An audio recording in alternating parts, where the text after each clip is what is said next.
Pemirsa, kita lanjutkan acara kita. Sekarang saya ke BP Migas. BP Migas, Pak. Pak apa? Pak Rudi. Pak Rudi, saya juga seperti ke Pertamina mau nanya. BP ini kan hulunya.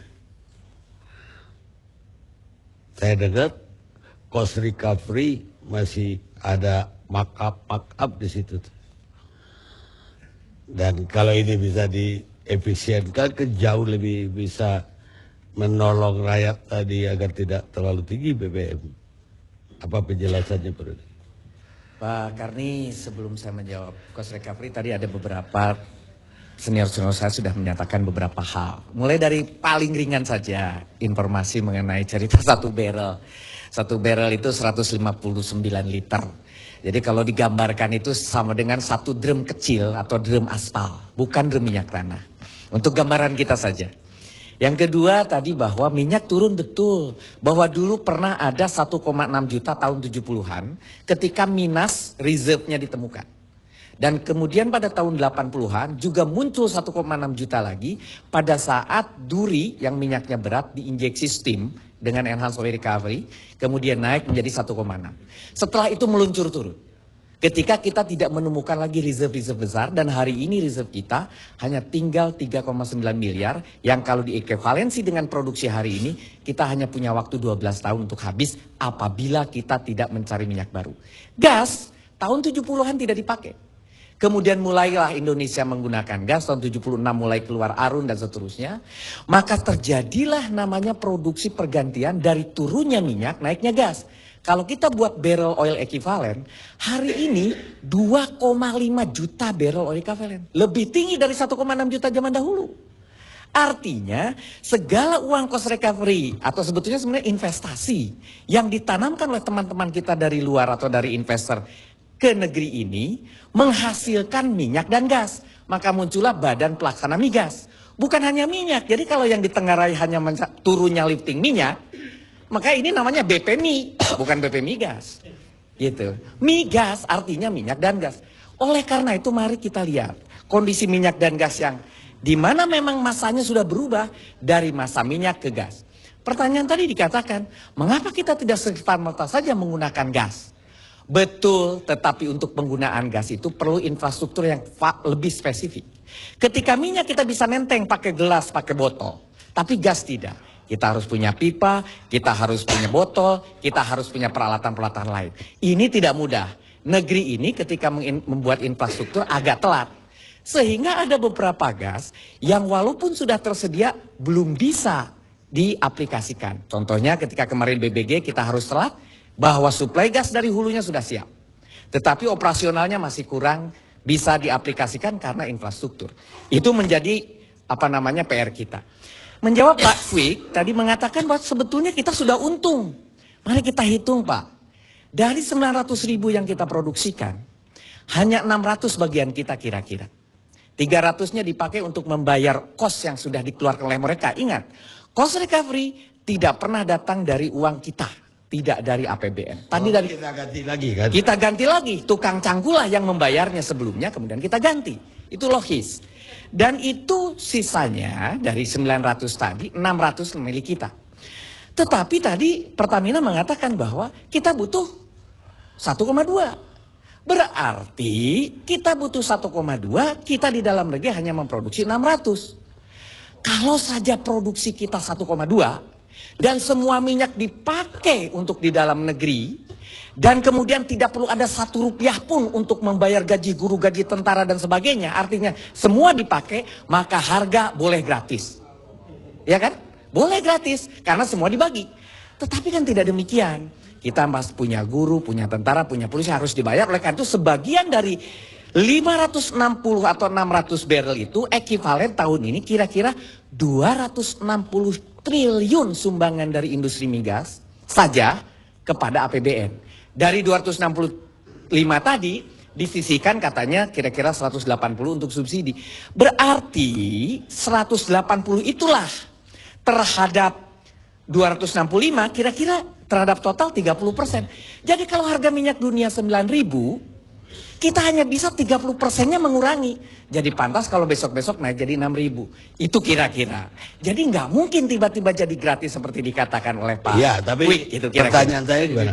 Nah, Saya dengar itu terjadi pembengkakan. cost recovery, demikian. Cost recovery itu, Biar saya kita selesaikan dulu Pak Kwik, nanti silahkan selesaikan oleh Pak Kwik.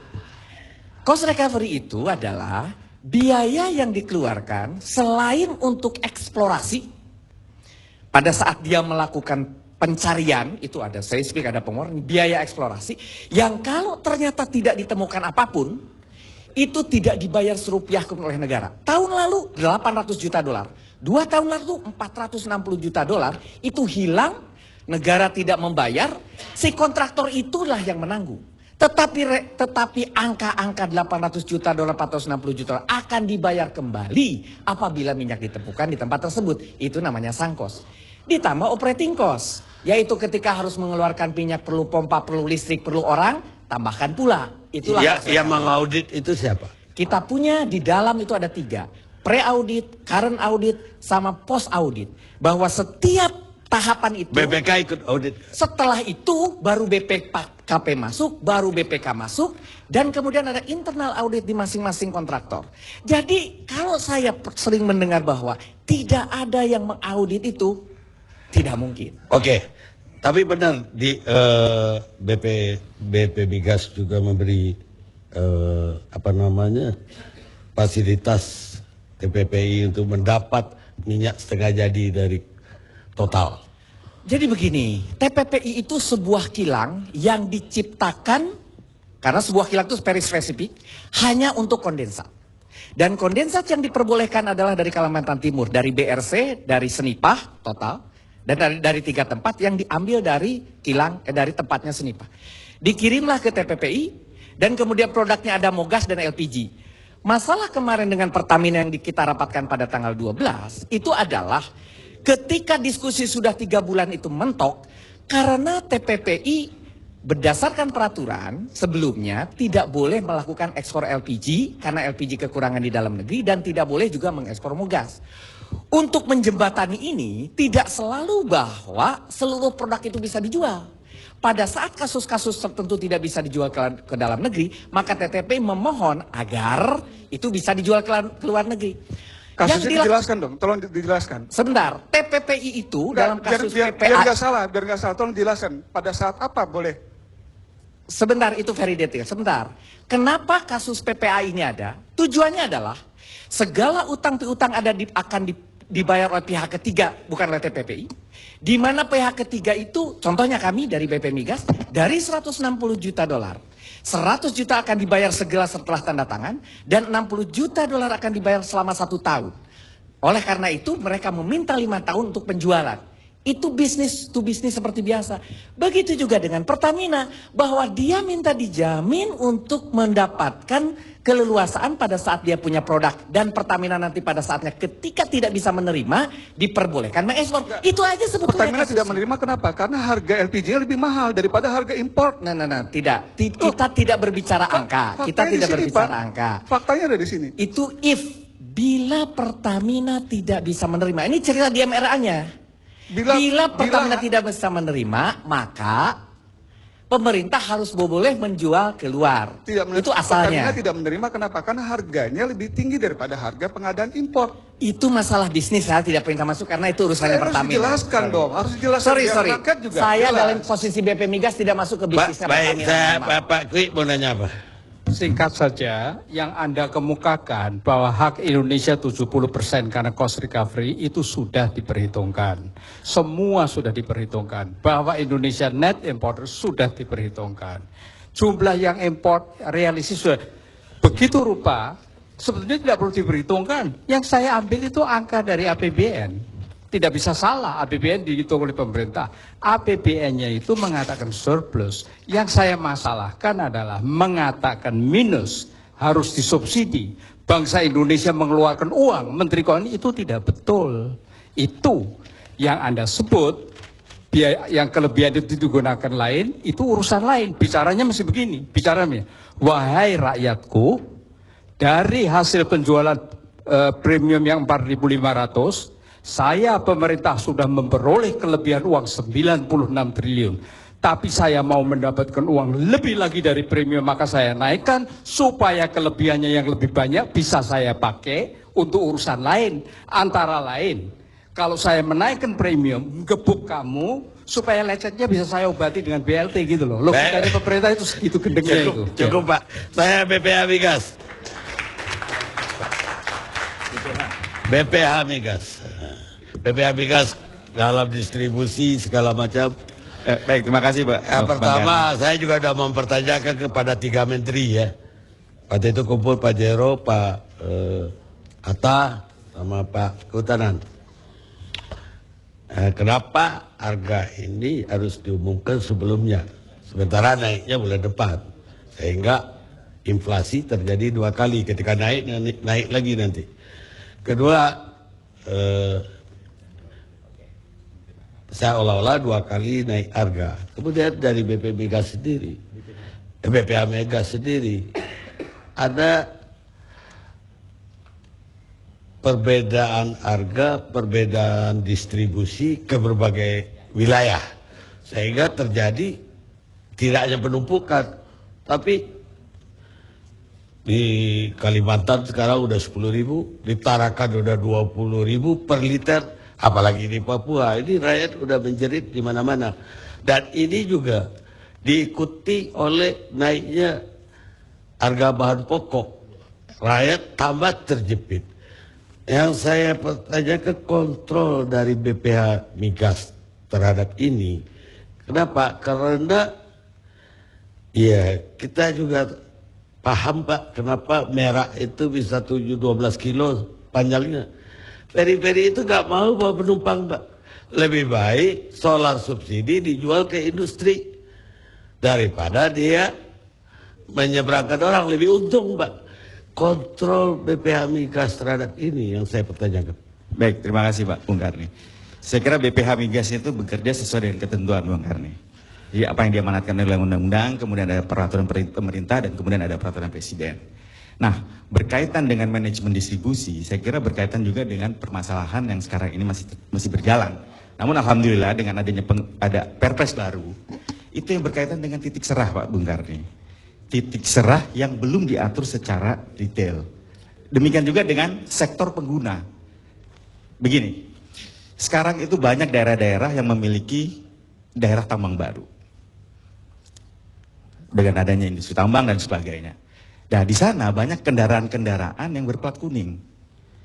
Pada saat berplat kuning itu kan artinya dalam rangka bagaimana pemerintah daerah meningkatkan PAD-nya. Dipilihlah plat kuning.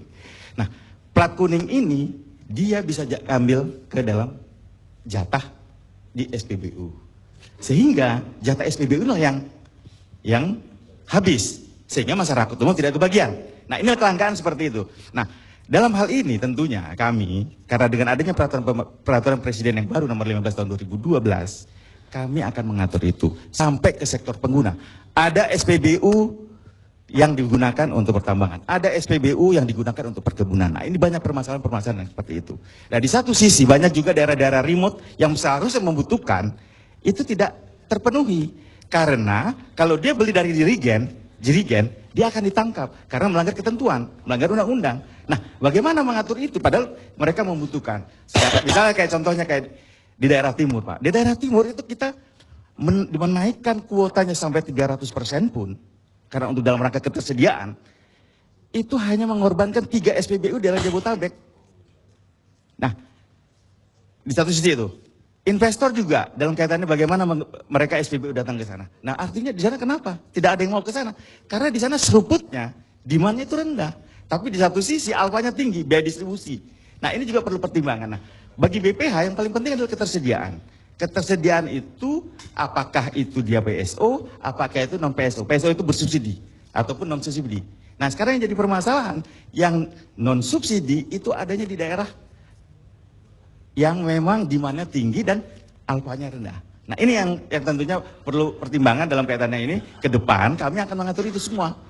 Iya Pak, karena kasihan juga Pertamina yang jadi tumbal. Orang nggak tahu BPH Migas Pak, tahunya Pertamina. Betul Pak Parmi, ada dua fungsi BPH Migas sebenarnya. Ini pun juga perlu kami sampaikan bahwa pertama adalah penyediaan dan pendistribusian. Jadi cadangan nasional itu sebenarnya yang ngatur itu BPH Migas. Itu yang pertama. Yang kedua, BPH Migas itu berfungsi juga dia ketersediaan gas, pemanfaatan gas bumi di dalam negeri. Ada dua fungsi utama itu. Nah tentunya ada strategi bagaimana cadangan nasional ini dibentuk, nggak bisa hanya dengan satu badan usaha tentunya. Baik, kita harapkan kontrol terhadap distribusi itu, Pak.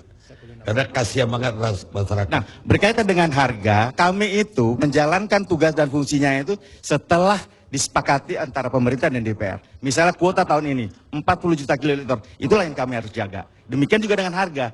Harga adalah pemerintah, dalam ini Kementerian SDM. Baik, Pak Wamen. Sebentar aja. Ini kan zaman Pak Harto dulu kan kalau malam diumumin semuanya nurut Pak ya. Tapi zaman sekarang ini zaman demokrasi dan desentralisasi. Jadi kalau mau memutuskan sesuatu itu harus minta izin DPR dulu. Nanti mungkin Pak Satya Yuda bisa menjelaskan. Nah ini butuh waktu sebulan. Nah selama sebulan lagi itu orang bisa maling Pak. Tapi untuk ngawasin maling itu susah. Ya. Lalu nomor 2 tadi ya adalah ini yang saya ingin menanggapi ya tentang terus terang aja saya tadi jelaskan bahwa subsidi itu naik Pak. Karena naiknya harga BBM, naiknya harga minyak dunia ya.